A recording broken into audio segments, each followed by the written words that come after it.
जय महाराष्ट्र. मी political and business leadership trainer coach PR Pramod Deshmukh. आज political client यांच्यासोबत मीटिंगला आलेलो आणि मीटिंगमध्ये चर्चा करत असताना माझे पॉलिटिकल क्लायंट आत्ता सध्याचे नवीन आहेत.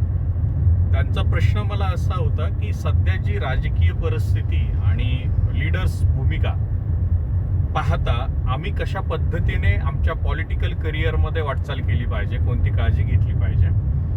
आणि ही जे चित्र आता उभा राहिलेलं आहे प्रत्येक राजकीय नेत्याच्या पाठीमागे प्रश्नचिन्हाचं, आमच्या बाबतीमध्ये असं घडू नये म्हणून आम्ही कोणती काळजी घेतली पाहिजे याच्यावरती चर्चा होती आणि थोडेसे घाबरलेले. साहजिकच आहे, पॉलिटिकल करिअरमध्ये तुमची प्रतिमा मलिन करण्यासाठी तुमचे स्पर्धक म्हणा किंवा विरोधक म्हणा हे प्रयत्न करणार आहेत. मात्र तुमचं चारित्र्य शुद्ध ठेवण्यासाठी तुम्हाला तुमची काळजी घ्यावी लागणार आहे, तुमची इमेज बिल्डिंग करावी लागणार आहे.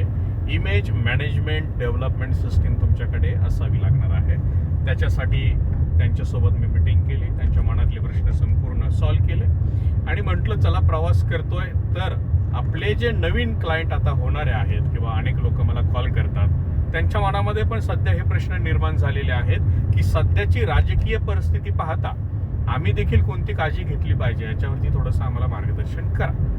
तर मित्रांनो, मैत्रिणींनो, एक गोष्ट मी तुम्हाला क्लिअर करू इच्छितो की कोणतंही पॉलिटिकल करिअर करत असताना, मग तुम्ही कार्यकर्ते असू देत, पदाधिकारी असू देत, प्रदेश लेवलचे असू देत, जिल्हा लेवलचे असू देत, तालुका लेवलचे किंवा गाव लेवलचे असू देत, तुमच्याकडे एक राजकीय व्यक्ती म्हणून बघत असतात लोक आणि ती प्रतिमा तुम्हाला इमेज जी आहे ती त्याच पद्धतीने शुद्ध ठेवावी लागते, अन्यथा अशी प्रकरणं घडतात.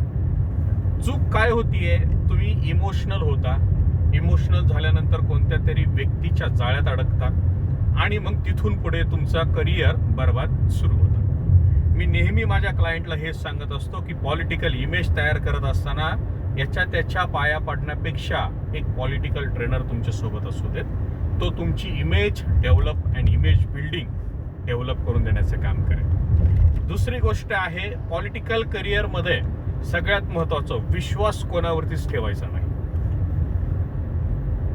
हे वाक्य मी अत्यंत जाणीवपूर्वक करतोय. विश्वास कोणावरती ठेवायचा नाही.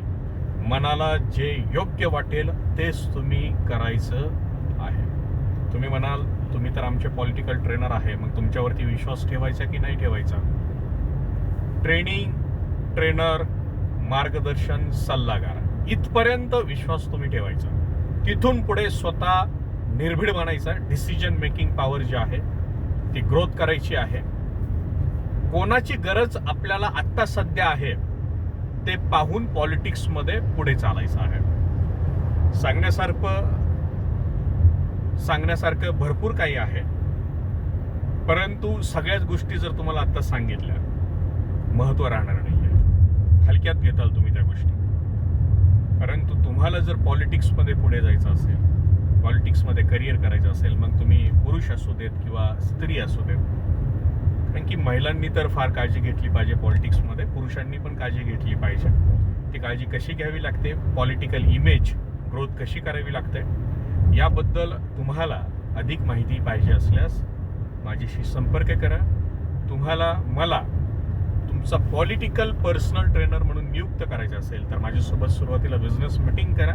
त्या बिझनेस मीटिंगमध्ये तुम्हाला संपूर्ण गोष्टी सांगितल्या जातील आणि त्याच्यावरती ठरवलं जाईल तुमच्या इमेज बिल्डिंग पासून ते पॉलिटिकल लीडरपर्यंत कशी ग्रोथ करायची आहे आणि त्यानुसार मग तुम्हाला ट्रेनिंग पॅकेजेस सांगितले जातील. अधिक माहितीसाठी तुम्ही माझ्यासोबत संपर्क करण्यासाठी मी मोबाईल नंबर देतो, त्याच्यावरती तुम्ही मला मोबाईल करा.